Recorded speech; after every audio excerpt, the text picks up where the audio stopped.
وما أرسلنا قبلك إلا رجالا نوحي إليهم فاسألوا أهل الذكر إن كنتم لا تعلمون. بسم الله الرحمن الرحيم. Assalamualaikum warahmatullahi wabarakatuh. Wahab bin Munabbih, seorang ulama dari golongan tabi'in, menceritakan bahwa sebagai penjaga Nur Muhammad dan sebagai pelaksana amanah ayahnya, Lami terus mendakwahkan ajaran yang berdasarkan 30 suhub Nabi Idris alaihissalam. Untuk itu, dia sering bepergian sampai ke tempat yang jauh. Seluruh aktivitas dan pikirannya semata-mata tercurah kepada dakwah, sehingga dapatlah dikatakan dia lalai terhadap dirinya sendiri. Usianya sudah dewasa dan sudah tiba waktunya berkeluarga, namun dia tak pernah memikirkan itu. Sampai takdir Allah Subhanahu wa Ta'ala mempertemukannya dengan seorang wanita. Begini ceritanya. Suatu ketika dalam perjalanan dakwahnya, sampailah dia di sebuah daerah yang merupakan hamparan padang yang luas, dipenuhi rumput-rumput yang gemuk, sungguh daerah yang subur. Lami memutuskan beristirahat di situ, di bawah sebuah pohon yang hidup di dataran yang sedikit lebih tinggi dari permukaan tanah di seputaran padang itu, sehingga matanya leluasa memandang ke seluruh penjuru hamparan padang. Tiba-tiba matanya menangkap sesosok wanita. Sepertinya dia sedang menggembalakan domba-dombanya. Dia memperhatikan wanita itu. Caranya memperlakukan domba-dombanya dengan halus dan penuh perhatian. Sungguh, cara menggembala domba yang tak lazim. Dia terus memperhatikannya, membuat rasa ingin tahunya lebih besar. Dia pun mendekati wanita itu. Meskipun domba-domba itu makan dengan lahap, tidak serta-merta wanita itu duduk berleha-leha atau rebahan di atas rerumputan yang gemuk. Tetapi dia tetap berinteraksi dengan domba-dombanya layaknya berinteraksi dengan manusia. Mengajaknya berbicara, dan bicaranya sangat santun pula. Dengan rasa penasaran, Lamik bertanya, "Wahai perempuan pengembala domba, kenapakah engkau mengembalakan layaknya seperti mengurus manusia? Mengajak domba berbicara dan memperlakukannya seperti engkau menghadapi manusia?" Wanita itu membalikkan badannya dengan lembut tanpa sakwasangka.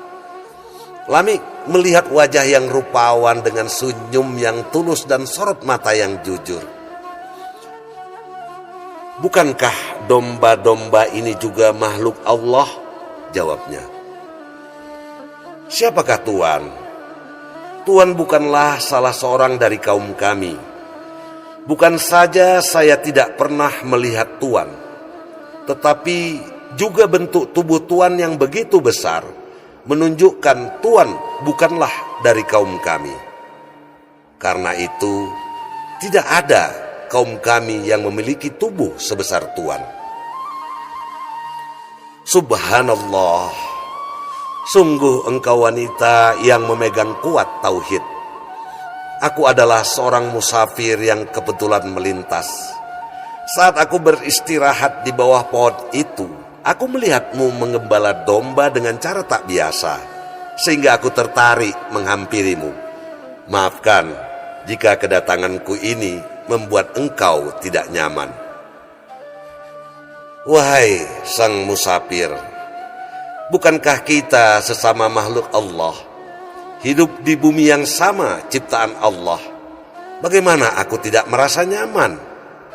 Jika engkau berniat jahat kepada aku, niscaya Allah Subhanahu wa Ta'ala akan menjagaku. Begitulah ayahku Iqlil mengajarkanku. Kami dari kaum Qabil tak semuanya ingkar akan ajaran kakek moyang kami Adam alaihissalam. Mendengar kalimat wanita itu, Lamik berkesimpulan bahwa wanita itu dan keluarganya hanya menyembah Allah Subhanahu wa Ta'ala, meskipun mereka belum atau tidak mengikuti ajaran dari 30 suhub yang diajarkan oleh Nabi Idris sang kakek. Aku bernama Lamik, seorang musafir yang mengembara mengajarkan ajaran Allah Subhanahu wa Ta'ala melalui 30 suhub yang diturunkan kepada kakekku Nabi Idris alaihissalam. Saat kakekku naik ke langit, beliau mengamanahkannya kepada ayahku Matusilah.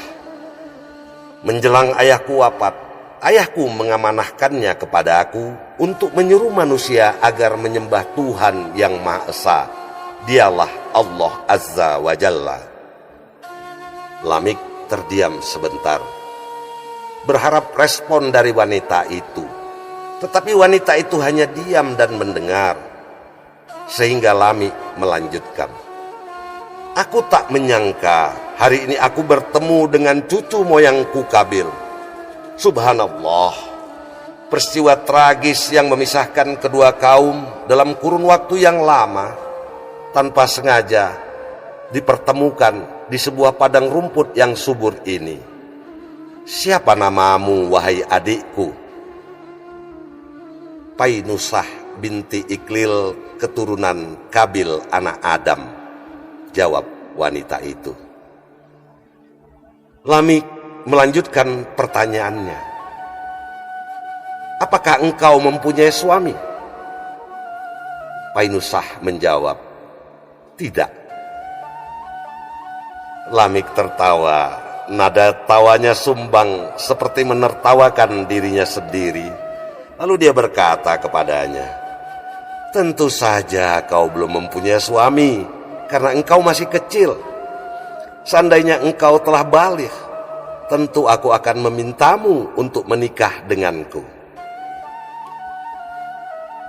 Sahabat kisah yang dimuliakan Allah Subhanahu wa Ta'ala, menurut riwayat, di masa itu ukuran mencapai baligh adalah usia 200 tahun. Merespon ucapan Lamik, Painusah berkata, sebenarnya aku telah berumur 220 tahun. Jika engkau ingin menikahiku, temuilah ayahku dan lamarlah aku. Takdir Allah menuntun Lamik ke padang rumput untuk menemui calon istrinya tanpa dia sadari.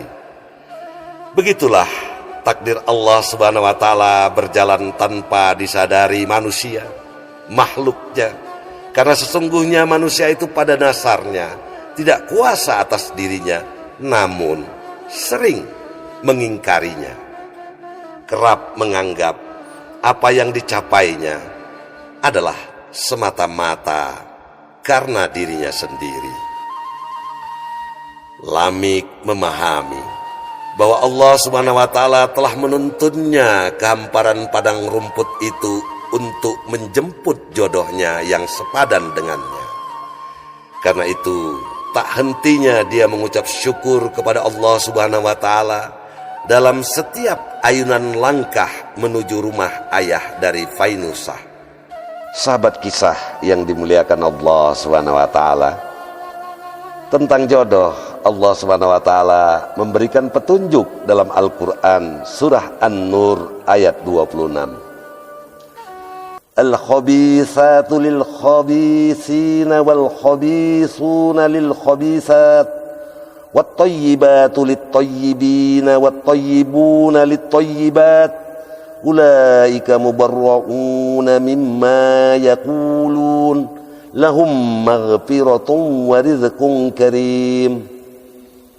Artinya, perempuan-perempuan yang keji untuk laki-laki yang keji, dan laki-laki yang keji untuk perempuan-perempuan yang keji pula.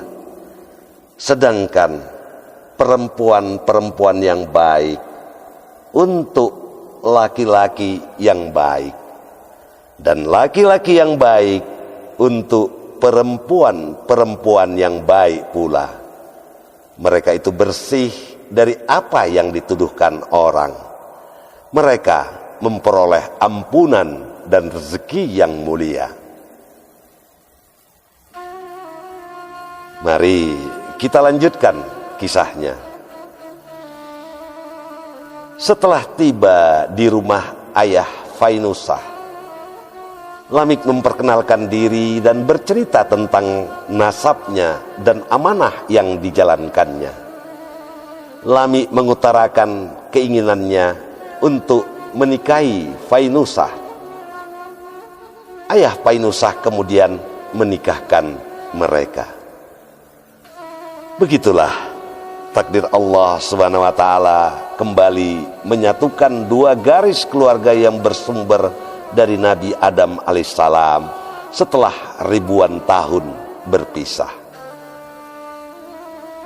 Dari pernikahan itu, mereka mempunyai anak laki-laki yang diberi nama Abdul Ghaffar.